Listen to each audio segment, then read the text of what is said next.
ఈ రోజుల్లో బిర్యానీ ఎవరికి ఫేవరెట్ కాదు, కానీ బిర్యానీతో పాటు కోక్ ఉంటే ఇంకా బాగుంటుంది కదా. అయితే ఈ రీల్ మీకోసమే. Hi, this is doctor Monika, dental surgeon, neo dental care Hanamkonda. So కోక్ లో ఏంటంటే చాలా ఎక్కువ యాసిడ్స్ ఉంటాయి. దానివల్ల ఏమవుతుంది అంటే మన పంటి యొక్క పై లేయర్ ఎనామిల్ డ్యామేజ్ అయ్యే ఛాన్స్ ఉంటుంది. దానివల్ల సెన్సిటివిటీ వస్తుంది.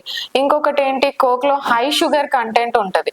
దానివల్ల టీత్ డ్యామేజ్ అయ్యి క్యావిటీస్ వస్తాయి అన్నమాట. ఇంకొకటి లేదు, షుగర్స్ ఏమి ఉండకుండా నేను డైట్ కోక్ తీసుకోవచ్చు అని అనుకుంటే, డైట్ కోక్ 0 షుగర్ అయి ఉండొచ్చు, కానీ అసిడిక్ నేచర్ అలాగే ఉంటది అనమాట. దానివల్ల same enamel damage and teeth sensitivity. లేదు ఖచ్చితంగా నేను బిర్యానీ తినేటప్పుడు కోక్ తీసుకోవాలి అనుకుంటే స్ట్రా యూస్ చేయొచ్చు.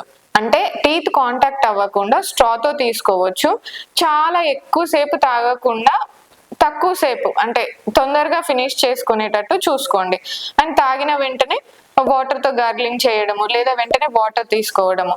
అండ్ తాగాక ఒక 30 minutes అట్లీస్ట్ వెయిట్ చేసి బ్రష్ చేసుకోండి. Thank you.